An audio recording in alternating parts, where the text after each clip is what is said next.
So many different types of masks. Which of these works best for your skin type? And do we have to change our skincare routines because there's so many issues that are coming because of masks? There's acne, whitehead, blackheads, and also skin sensitivity and irritation. We're going to be talking that and a lot more in this video. Let's go. There are many issues that my customers are coming back with. There is a report of a lot of acne, a lot of blackheads, whiteheads, skin sensitivity and irritation. Well, what do? We are adjusting to a new normal, and our skincare products that we are using are not really created to handle the extra sweat and the humidity that is caused because of masks. So that really means we have to go back and change a lot of things in the way we take care of our skincare routines, and also the masks that we are wearing. To address all these issues, this video is going to be divided into 4 sections. Aren't all my videos?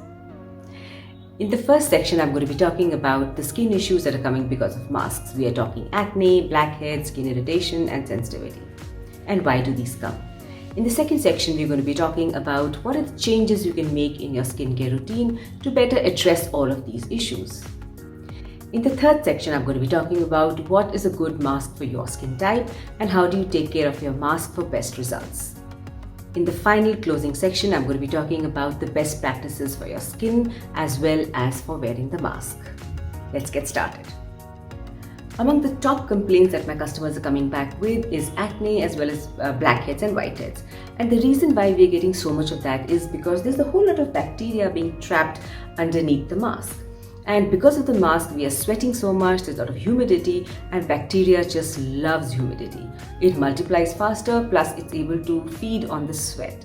And so you see a profusion of acne. If you have one acne, after a few days you'll find some more over here, because now, because of the friction of the acne, the bacteria is able to travel to other parts of the skin as well very easily. The second thing that we're seeing is a lot of small irritated bumps along the mask lines. So it's happening around here, it's happening along this area, and also sometimes here. And that is happening because the fabric or whatever material you're wearing, it's constantly rubbing against the skin. So 2 things could be happening. One, it's just that the skin is irritated and you can see it as tiny bumps. Or the other thing could be that the fine facial hair is getting pulled because of this. And when the hair gets pulled, the pore is getting opened. This bacteria, which is already present over here because of humidity, is traveling and infecting the pore. So you're getting these tiny bumps over here as well as little acne. The third thing we are seeing is a lot of blackheads and whiteheads over here as well as here.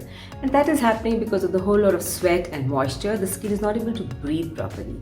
The barrier is obviously compromised, and that is causing the pores to kind of clog up.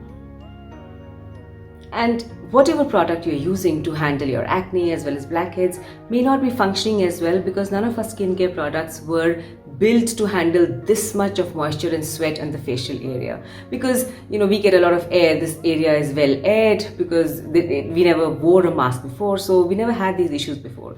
But in this new world order, we have a covering constantly on our face, and mostly these fabrics are not very breathable, and that's why they're not supposed to be breathable, so that they're able to prevent the bacteria from coming.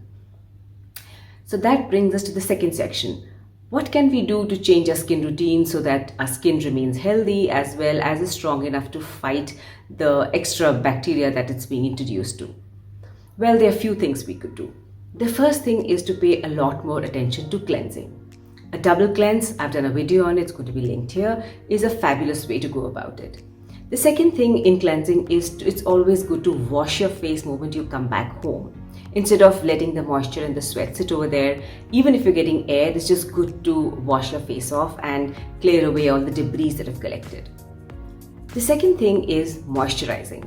Moisturizing actually helps strengthen our skin barrier. And what is skin barrier? It's this skin mantle that we have outside. It is strong enough to fight a lot of bacteria and a lot of sensitivity and irritation. But because the sweat and humidity, it kind of gets compromised. So moisturizing your skin is a very good way to strengthen the skin barrier. Also, whenever skin cells are moisturized or hydrated, they are able to fight better, and bacteria is not able to enter as easily. So moisturizing is great. It's also advisable to look for moisturizers which are high in hyaluronic acid, glycerin as well as niacinamide, because those are good hydrating ingredients to be there in your moisturizer. The fourth thing is, I would suggest that it's a good thing to move away from oil-based skincare to water-based skincare, because water-based skincare will make sure that we are not sweating as much and that our skin is always hydrated compared to the oil-based skincare. And finally, it is so very important to now pay attention to the fragrance in skincare. A lot of us don't react to fragrance. I personally don't react as badly as some people do. But there is the fact that fragrance can cause a little bit of irritation on your skin and can cause a little bit of inflammation.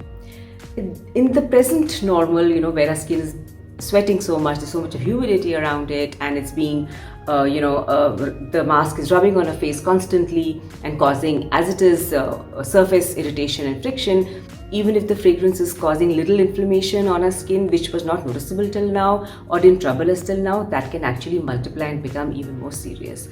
So in the current time, I think it's just the best thing to make sure that there is little fragrance or absolutely no fragrance in the skincare. Break up with your makeup. Because makeup, whatever makeup products you're using, even if they are the best, they do tend to cover up your skin. And it can lead to extra sweat, and not only that, with the extra humidity and moisture, the pores kind of open up, and there's a very good chance that the makeup could actually be clogging your pores just because there's so much of humidity and moisture on your face. So maybe skip the makeup for some time. I also recommend that we move all the exfoliation to the evening time, because whatever exfoliation you do, soft exfoliation or a chemical exfoliation, I've done a video on different types of exfoliation, does disturb your skin barrier for some time. So doing it in the night gives your skin at least a few hours to recover and to plump up back to health.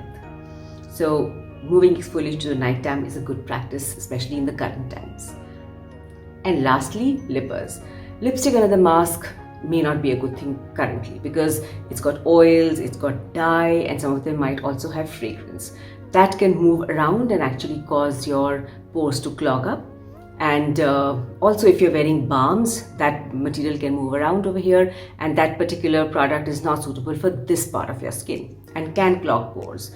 So especially if they have fragrance and dye in it. So look for regular balms which don't have any dyes, don't have any fragrance. Vaseline is a good option. Now let's discuss what's the best mask for your skin type. Well, there are 3 types of masks available in the market. Predominantly, you have variations of these. This is the basic masks that are available. First one is the mask that we see very often in hospitals. This is made of non-woven fabric. These masks are very, very good if you are wearing them for a short period of time. Wearing these masks, they advise you to change them at least every 4 to 5 hours, and if you've been talking a lot, then definitely after about 2 hours, or you can feel the dampness in the mask, it's good to remove it. It's not friendly for the environment, but you got to do what you got to do. The second type of masks are these, which have 3 layers. There's 1 layer inside, there's 1 layer here, and 1 layer here. These masks can make you sweat a lot because of the polyester lining in it. But they are fairly good at giving you protection because it's got 3 layers in it. And the one good thing is that this particular beading is very, very gentle. So it doesn't cause a lot of friction as opposed to this. Because this is very thin, it can, if you're talking a lot, it can really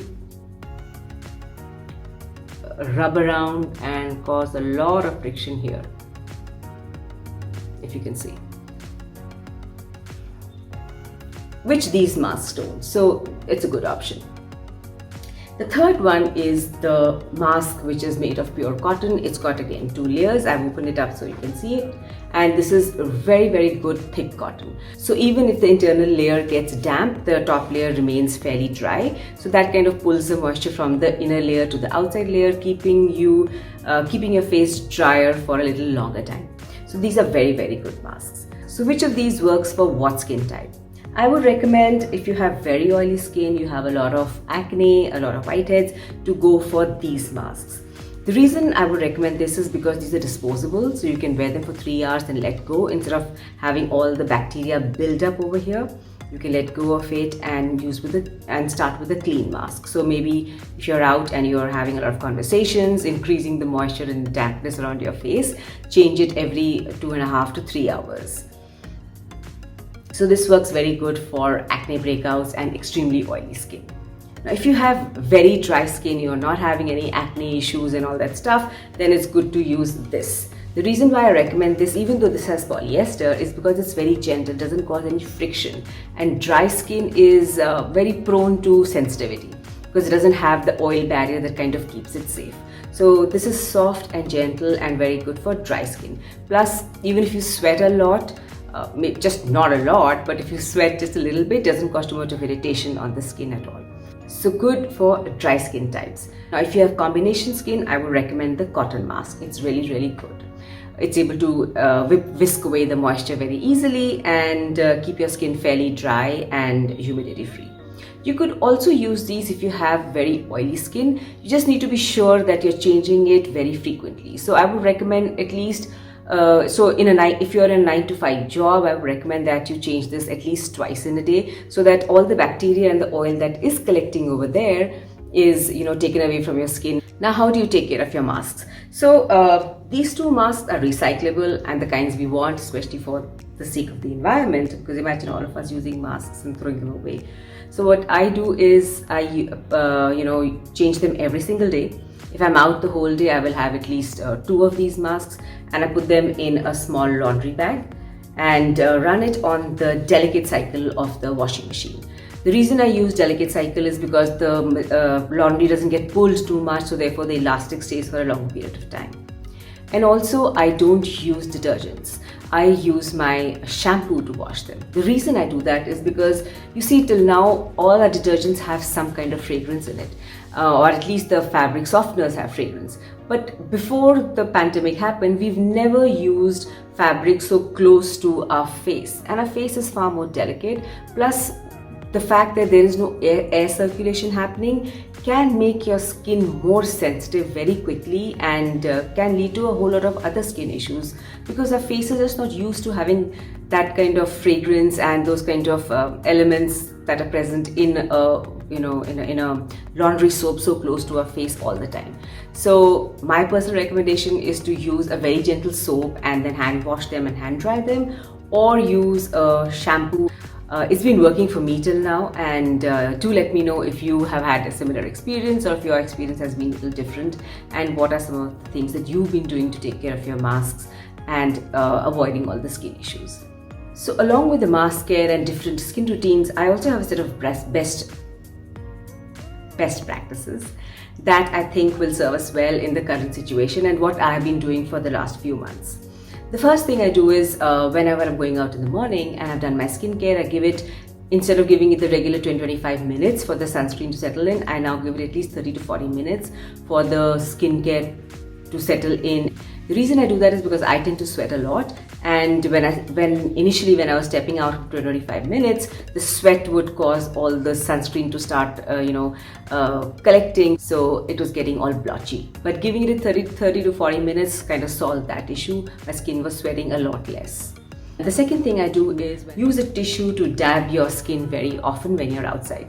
So every 2 hours, find a safe place, find a safe space, and dab out all the extra moisture and humidity that's developed. You may wear the mask back again, or you may change your mask. That's entirely up to you.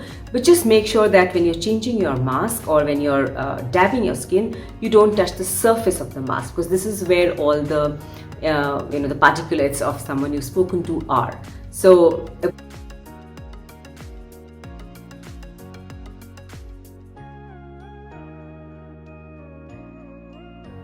adjust it using the edges and avoid touching here. And if you do touch here, then make sure you sanitize your hands immediately. The third hack that I do is I get these triangles made out of regular tissue, and I carry 4 to 5 when I go to work. And I am very prone to blackheads on my nose, and I tend to sweat a lot on my nose area. So I make these triangles and I put them under my mask on my nose like that. I think I also sweat a lot because of my nose pin. I tend to collect a lot of sweat here. So what I do is this: I hook my mask on one ear first,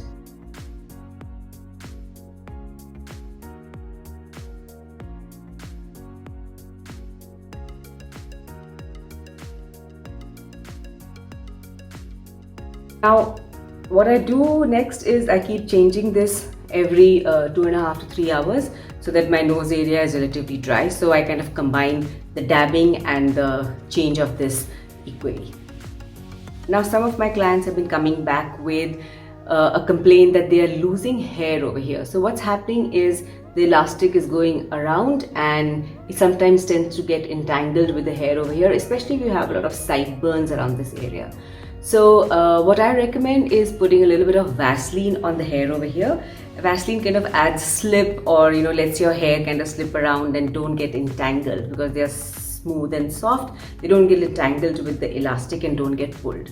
This really helps in preventing hair loss from this section and also pulling out this hair, because whenever the hair gets pulled, sometimes the pore can get infected and you can get tiny bumps over here. So give that a shot if you have sideburns and your hair is getting pulled. And lastly, just having shorter conversation really helps, because our breath is full of so much of moisture. It kind of adds to the existing moisture under the mask. So if you can't avoid the long conversation, then a good thing would be to, after you finish your conversation, to go back to a safe space and dab and remove all the extra moisture that's developed under your mask. The other thing that I recommend is to always carry an extra mask with you, because sometimes if you're outside and you kind of sweat a lot, or if you had a long conversation, you always have a mask in handy that you can replace, because at no point should our mask be very damp or wet, because once it becomes damp and wet, it's actually compromised and that can lead to infection happening. So at that time, moisture on the face might be a lesser problem to have. So carry a second pair always. That brings me to the end of this video. If you found this helpful, please do like. And if you are new here, please do subscribe. I create videos on education for skincare and hair care. I've also been in IT and as well as run businesses. So sometimes my videos might have those angles as well. So as we get used to this new normal, there are a lot of things we are learning as we are going. The fact that our skincare currently is not suited to handle the extra moisture, humidity and sweat that develops under a mask is a real issue. And one of the best things that I feel is to go back and go into our skincare ingredients and see what ingredients can I really avoid. So having a lot of oils, having a lot of emollients is something that you might want to give consideration to, because those tend to add to humidity and sweat under the mask, because the skin will tend to sweat a lot more. And also makeup. Maybe it's now time to pick up makeup of eye area and get aced in that and avoid all the contouring and the covering and the coverage and all that stuff. So I don't use makeup. It's just where my skin is. I don't require makeup at this point. I do use concealer on my eye area because I have horrendous dark circles. But other than that, I don't. So maybe I don't know your pain of stopping makeup, but my recommendation would be to just concentrate on eye makeup instead of doing this, because anything under the mask line can really cause a whole lot of skin issues, considering it's going to be trapped under a lot of sweat and moisture. With that, all I would like to leave you with is that, we are living in new times. We're still kind of adjusting to the new normal and kind of understanding what are some of the things we have to change, or what can we do better to not only keep ourselves safe, but also to take better care of our skin. Right now, we don't have products which are able to handle the extra moisture and the sweat, the humidity that's being caused because of the mask. So there is going to be, my guess, a little change in the products from the industry. But till that happens, it's a good thing to be proactive and make sure that we're using the right kind of products. The second thing that I think is going to happen is the industry will have to go back and change a lot of sunscreens, because sunscreens really add to your skin sweating a lot. They will have to do some kind of formulation which prevents sweat and humidity buildup under the mask. Till that happens, we still have to protect ourselves and protect our skin. So dab your face and maybe use the triangle on your nose to reduce as much sweat as you can. I'm going to leave you with that food for thought till I catch you next time. Stay home, stay safe. Ciao.